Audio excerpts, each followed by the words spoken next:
সুন্দর ফুল ফুটে আছে।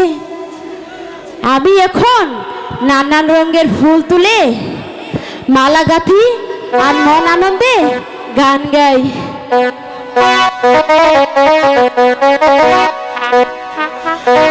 আইলো দারুণ ফাগুন রে, লাগলো মনে আগুন রে, একা একা ভালো লাগে না,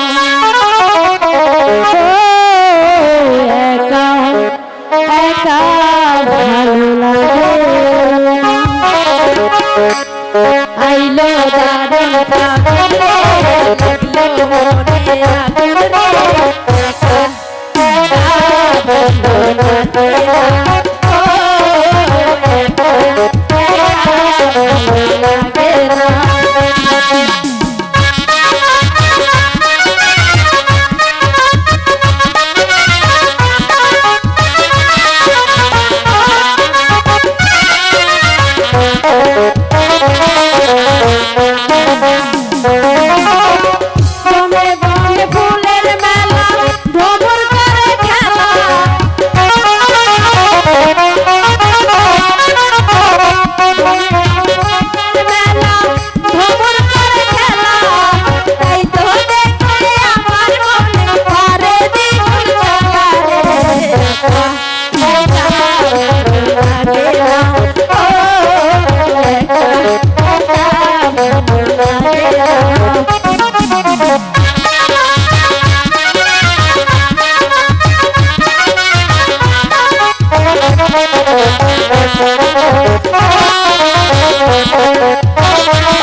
বাহ, কি রূপ আর কি তার কণ্ঠ! মনে হয় যেন ওই আকাশ থেকে নেমে এসেছে এক ডানা কাটা পরী।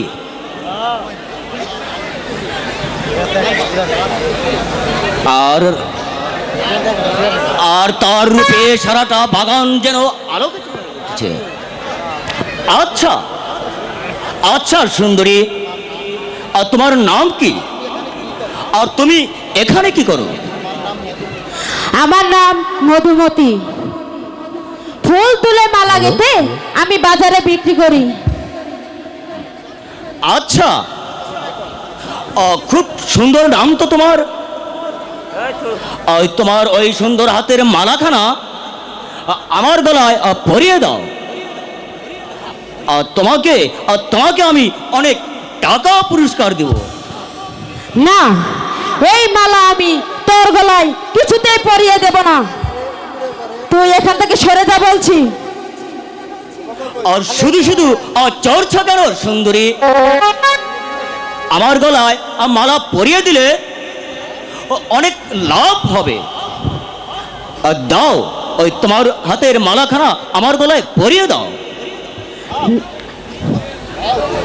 দাও দাও বলছি।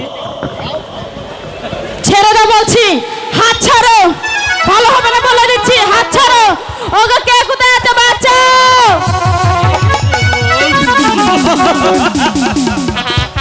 ছেড়ে দাও শয়তান, আর নাহলে ভালো হবে না বলছি।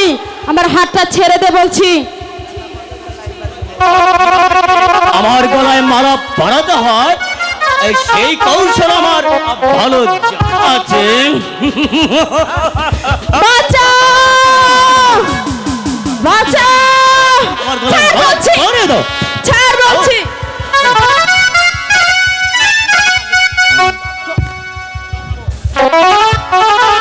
আমি এই মালা তোর কিছুতে গলায় পরিয়ে দেব না। তুই আমাকে চর মারলি,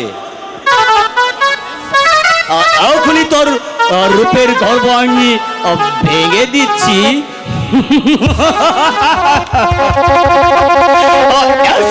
ছাড় বলছি, ছাড় বলছি, আমাকে বাঁচাও, বাঁচাও, ছাড় বলছি, ছেড়ে দে, বাঁচাও, ছাড় বলছি।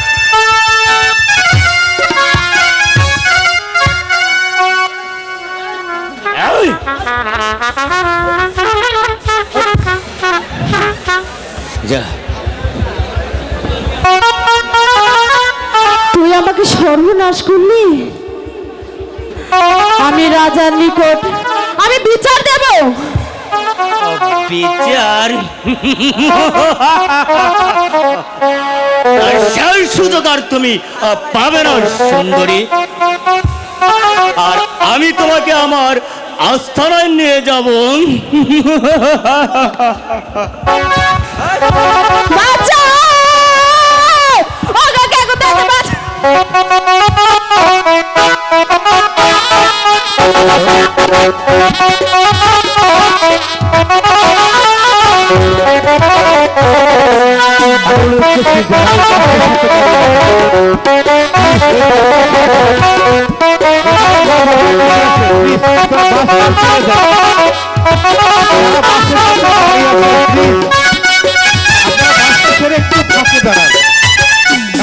সময় একটা অ্যাক্সিডেন্ট হতে পারে।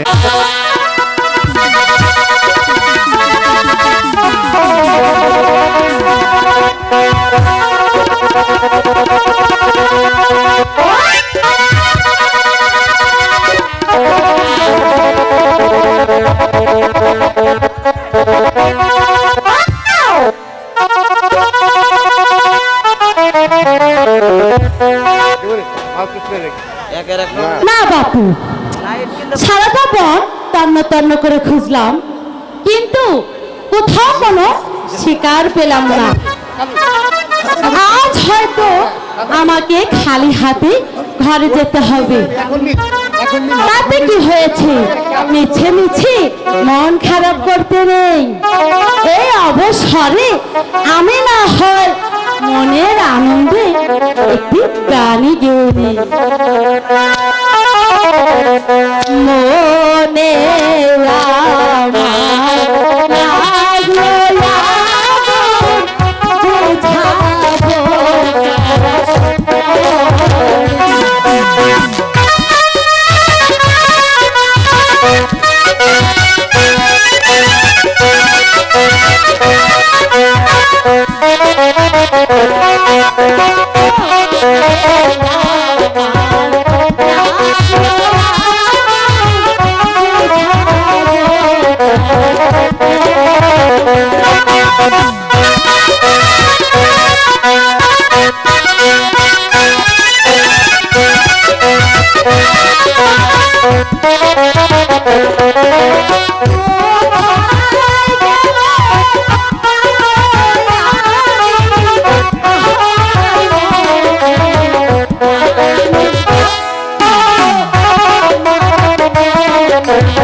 আমার একদম ভালো লাগে না।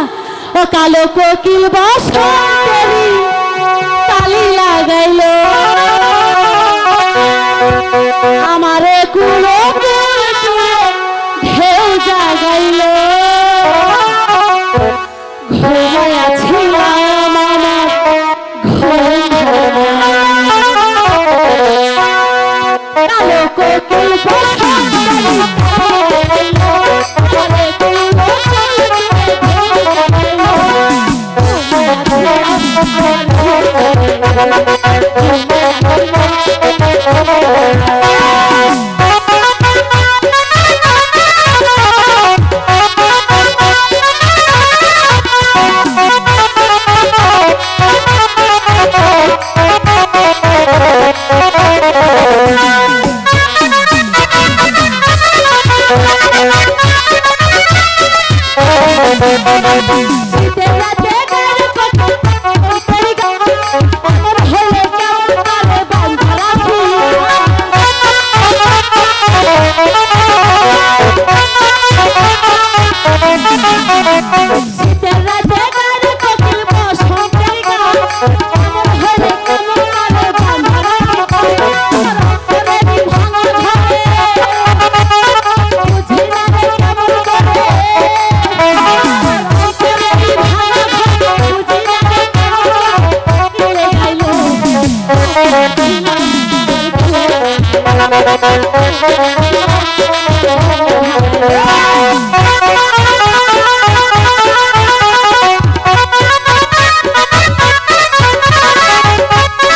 চমৎকার। তোর গান এত মিষ্টি, তাতে তোর কি? তা তোকে কেমন করে বোঝাই শোনাবান? তোকে ছাড়া যে আমি এক মুহূর্ত থাকতে পারি না, তাই তোর পিছনে পিছনে আমি সারাক্ষণ ঘুরে বেড়াই। দেখ কালু, আর কোনোদিন এসব কথা তুই আমাকে বলবি না, বলে ভালো হবে না বলে দিচ্ছি। আমি বাবুজির কাছে সব কথাই বলে দেব। আর সর্দার আমাকে কিছুই করতে পারবে না। আর তার সাথে আমার একটা ফয়সালা হয়ে গেছে। কিসের ফাইসালা? আর শাদির। কার সাথে? আর কেন? আর তোর সাথে আমার শাদি। তোর সঙ্গে আমার শাদি এই যে কোনোদিনও সম্ভব নয় কালু, কারণ তোর সঙ্গে এই সোনাবারের শাদি কোনোদিনও হতে পারে না। আর তবে মনে রাখিস, আর তোর সাথে আমার শাদি হবে। আর আর কারোর সাধ্য হবে না আমাকে বাধা দেয়। তার পূর্বে এই সোনাভান তোদেরকে ছেড়ে অনেক দূর চলে যাবে, শুধু পরে থাকবে এই সোনাবানের দেহটা। আর সোনাবান, এই কালুকে তুই এখনো চিনতে পারিসনি। আর তুই মনে করিসনি ওই সর্দারের ভয় আমি তোকে ছেড়ে ছেড়ে দিব। আর যদি আমার কথায় তুই সহজে রাজি না হস, তাহলে জোর করে তোর ইজ্জত আমি কেড়ে নেব। দেখ কালু, আমার হচ্ছে না বলে দিচ্ছি। ছেড়ে যা, ছেড়ে যা লম্পট। আর একবার এই কথা বলে আমি তো চিপে ছাড়বো শয়তান। ছেড়ে যা, ছেড়ে যা বলছি। আজ সরে যাব। অসম্ভব। আমি এই নির্জনে দেখে নিব তোর কত দম্ভ। আমিও দেখে নিব এই নির্জনে তোর কত দম্ভ। ভালো হবে না বলে দিচ্ছি কালু, তুই এখান থেকে চলে যা বলছি। তুই তুই মনে রাখিস কালু, আমি দস্যু কন্যা সোনাভান। আমার প্রতি হিরস্তি করলে আমি আমি তোর জীবন থেকে উপড়ে ফেলবো শয়তান। কে আতা করব? আচ্ছা, তবে আজ তোকে আমি আর ছাড়ছি না। ভালো হবে না বলছি, ছেড়ে দে, ছেড়ে দে আমাকে। আমাকে কোথায় আছো? বাঁচাও, বাঁচাও। ছাড়, ছেড়ে দে বলছি। আমাকে বাঁচাও, বাঁচাও।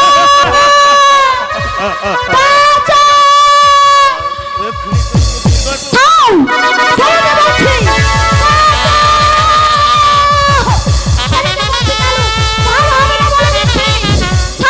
ওকে ছেড়ে দে শয়তান।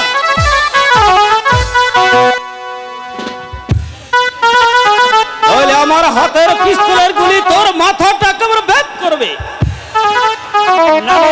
মানে আপনি? হ্যাঁ, আর কোনদিন মেয়েদের ইজ্জত লুটে নেওয়ার চেষ্টা করলে তোকে আমি কুকুরের মতো গুলি করে মারবো। চলে যা এখান থেকে। আমার অপরাধ ক্ষমা করুন হুজুর। আর কোনোদিন এমন অন্যায় কাজ আর আমি করব না। আমিও কাউরুখা, আমি দেখে নেব কোথাকার জল কোথায় গিয়ে গড়ায়।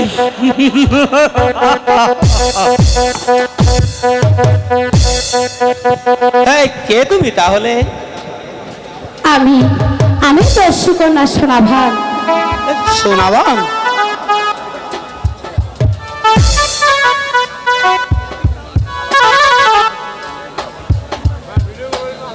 এমন করে কি দেখছেন? দেখছি তোমাকে। আমাকে? হ্যাঁ হ্যাঁ হ্যাঁ, তোমাকে। আর দেখছি তুমি কত সুন্দর। এই কথা বলবেন না। আমি কি রাজার মেয়ের মতো এত সুন্দর হতে পারি যে আপনি আমাকে এইভাবে দেখছেন? আমি যে সাধারণ জঙ্গলি মেয়ে।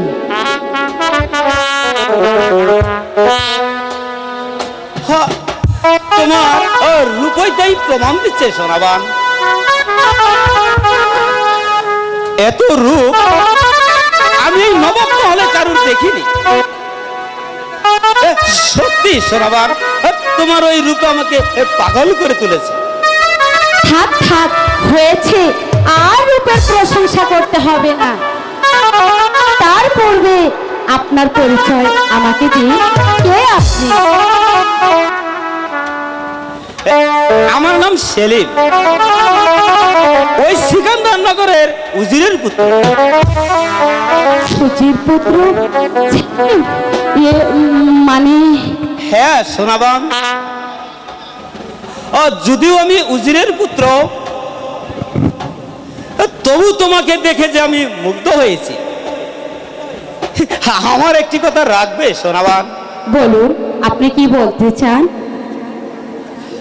তুমি রোজ রোজ এখানে আসবে কেন? তোমাকে দেখব, কারণ প্রথম দেখাতেই আমি তোমার এই রূপের মাঝে হারিয়ে গেছি সোনাবান। আমার লজ্জা লাগছে।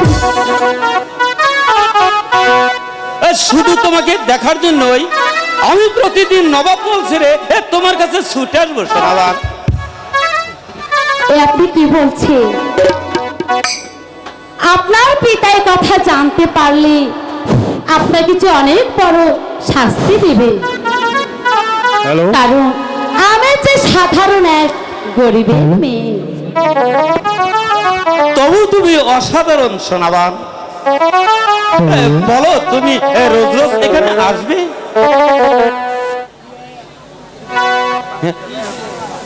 তোমার সাথে আমার দেখা হবে? মানে হ্যাঁ, হবে।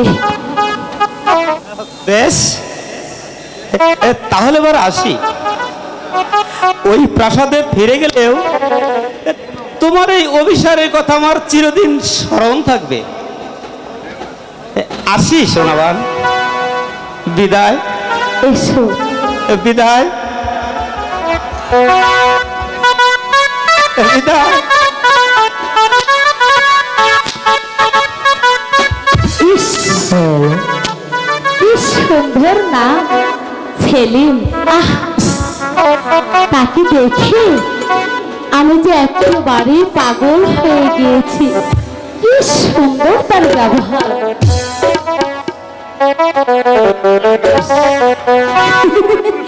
তাকে প্রথম দেখে আমি বুঝি তার প্রেমে পড়েছি। বুঝছাই, একা একা যে আমি কি ভাবছি কিছুই বুঝতে পারছি না। সে যে কেন এলো না,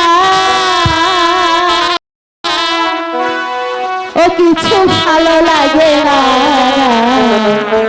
ভালো লাগে না। সে যে কেন এলো না, কিছু ভালো লাগে না। সে যে কেন এলো না, কিছু ভালো লাগে না।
ভালোবাসি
আরে নাই সম্মানিত সুধী, কে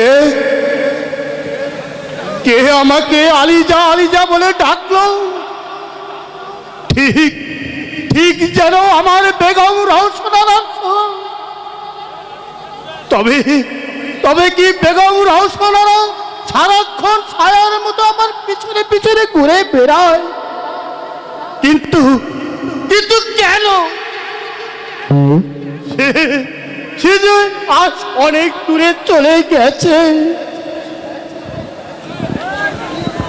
কেন কেন আমাকে দিনের পর দিন এমন এমন করে পাগল করে তুলেছে? ওগো ওগো খোদা মেহেরবান, কেন কেন আমাকে এই নিঃস্ব পৃথিবীতে বাঁচিয়ে রেখেছ? এই দুর্বিষহ জীবন যন্ত্রণা আমি যে আর সহ্য করতে পারছি না, আমি যে আর সহ্য করতে পারছি না। খোদা, তুমি তুমি আমাকে মৃত্যু দাও। খোদা, তুমি আমাকে এবার মৃত্যু দাও। যাপনা কি উন্মত হয়ে গেলেন? হতে হতে আর বেশি বাকি নেই জবান আলী। স্ত্রী গেল, সন্তান গেল, আর কি নিয়ে বেঁচে থাকবো? বলো জবান আলী, তুমি বলো। এই রাজ্যের অবগত প্রজারাই আপনার সন্তান,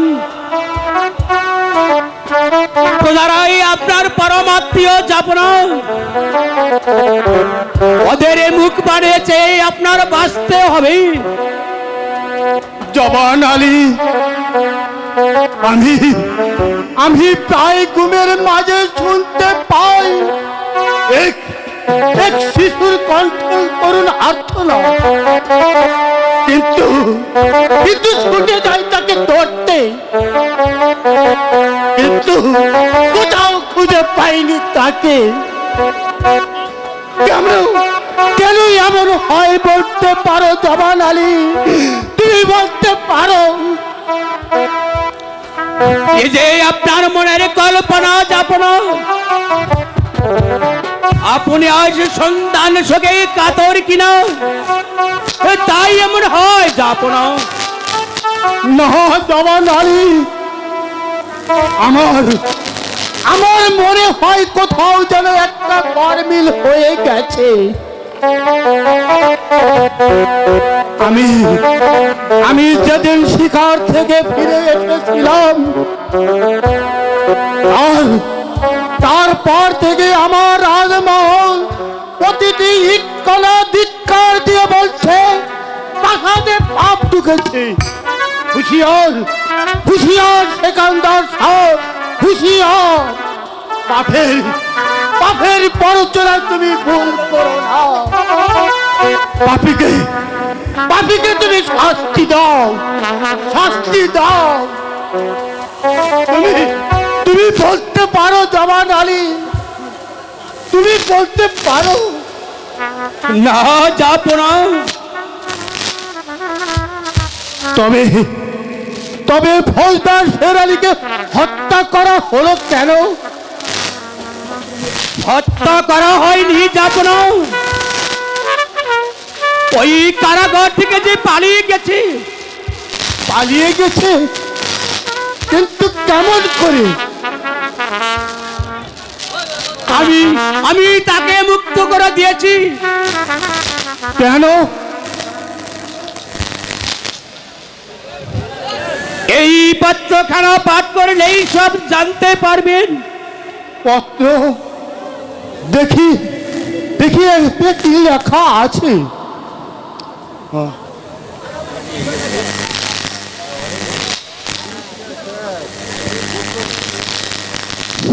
জাহাপনা, আপনার নেমক খেয়েছি, নেমকের দাম দিতে পারিনি, তাই আমি অপরাধী। তবে আমার চেয়ে বেশি অপরাধী মাইক ঠিক করে দেন, ব্যাপার করে হলেন না। উজির মির জংলা ও ছিপ ছাড়া দৌলত খা। সন্তান প্রসবে বেগম সাহেবা মারা গেছে ঠিকই, আপনার রাজমহল আলোকিত করে বেগম সাহেবা গর্ভে জন্ম নিয়েছিলেন এক কন্যা সন্তান। আপনার বংশকে ধ্বংস করার সংকল্প নিয়ে ওই উজির শিব ছড়া সেই মাসুম বাচ্চাটাকে জ্যান্ত সমাধি দেয়। আমি প্রতিবাদ করেছিলাম, তাই আমি হলাম বন্দী। ওই জবান আলী মুক্তি না দিলে হয়তো হত্যা করতো আমাকে। তাই বিস্তারিত লিখে আমি পালিয়ে গেলাম। ইতি শের আলী।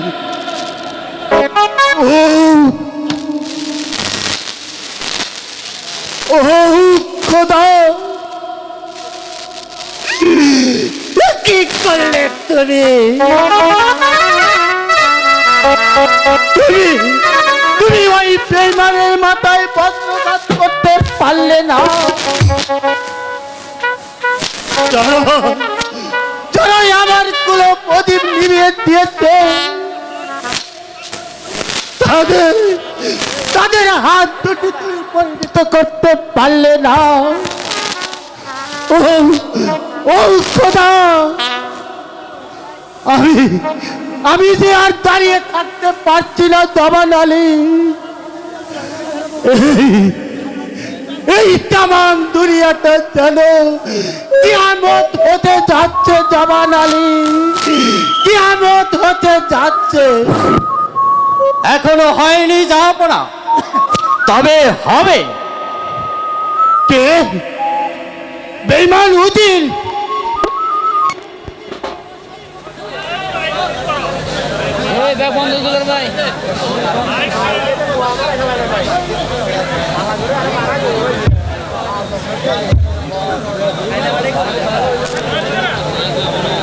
হাউদাল্লাহ, তোমরা যে অপরাধ করেছ তার শাস্তি হবে একমাত্র মৃত্যুদণ্ড। মৃত্যু?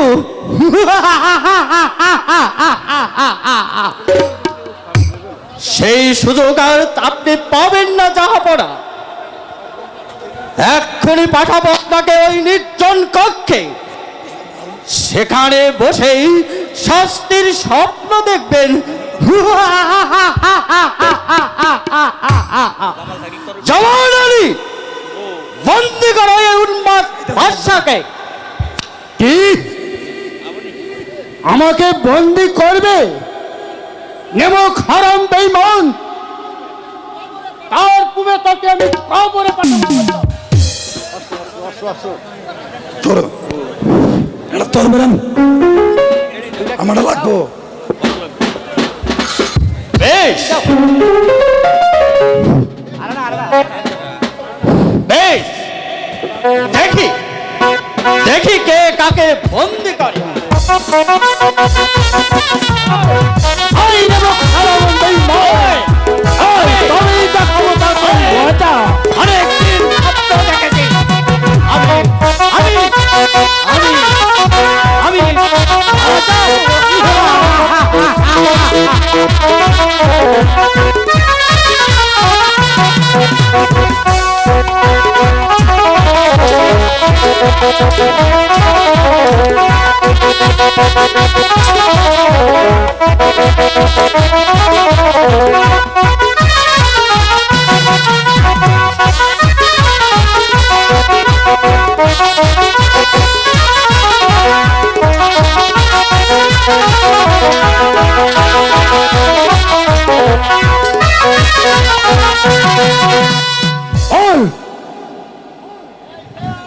এই কে আছিস? বন্দি করো এই বৃদ্ধ শয়তানকে। আপনার ডাকে আর কেউ সাড়া দিবেন না। শাহানশাহ এবার বন্দিত্ব স্বীকার করে নে। চুপ করো ঘাতক। ঘাতক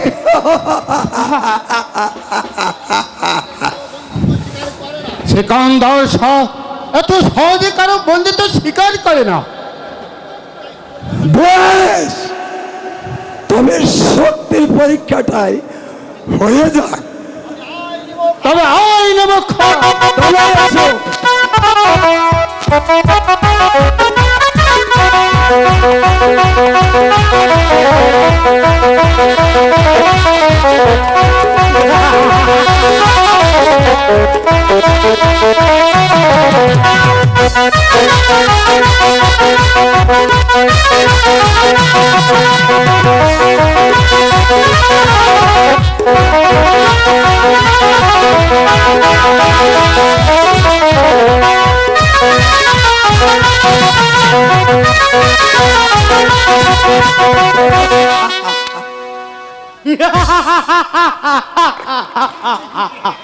জওয়ানেরি বন্দি করো, বন্দি করো নবাব সাহেবকে।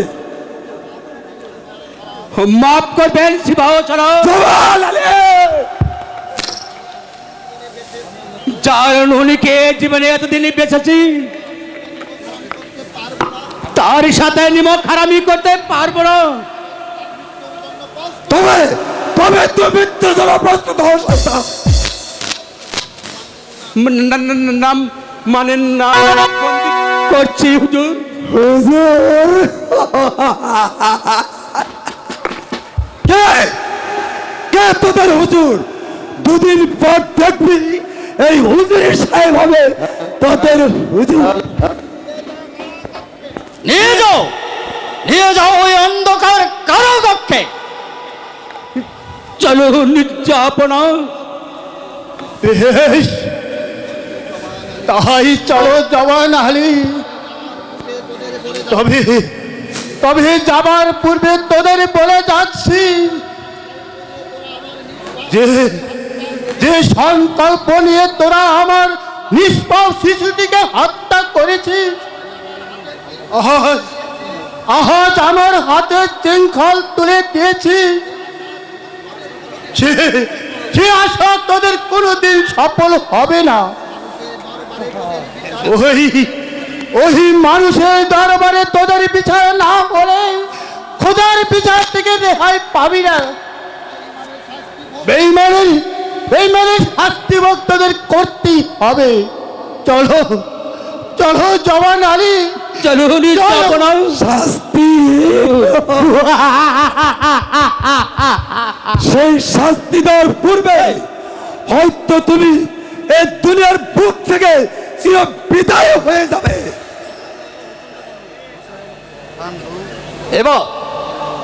এবার আমাদের চলার পথ একেবারে মুক্ত।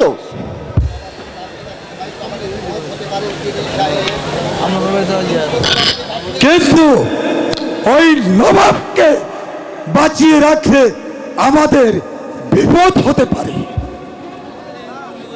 তাই ওই নবাবকে চিরতরে শেষ করে দেওয়া উচিত। ধীরে দৌলত খা, ধীরে। বন্দি যখন হয়েছে মরতে তাকে হবেই।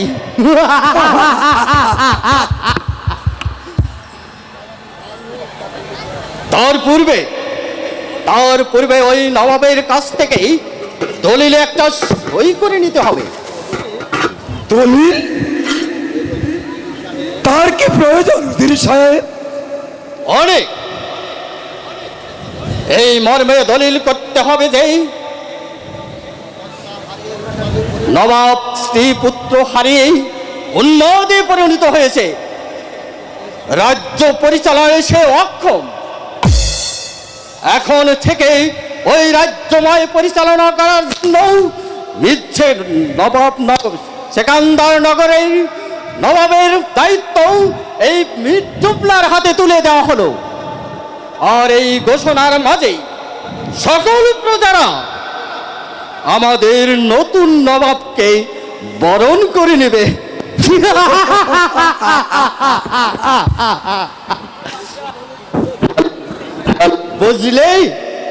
বুঝলে দৌলত খা?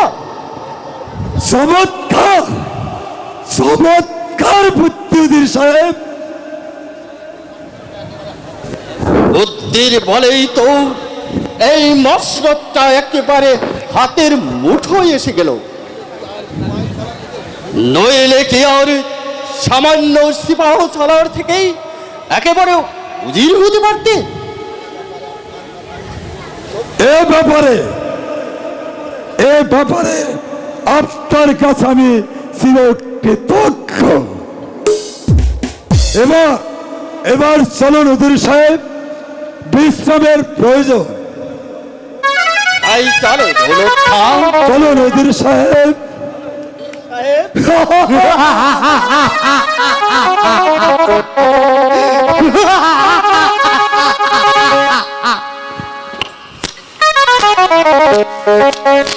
সাহেব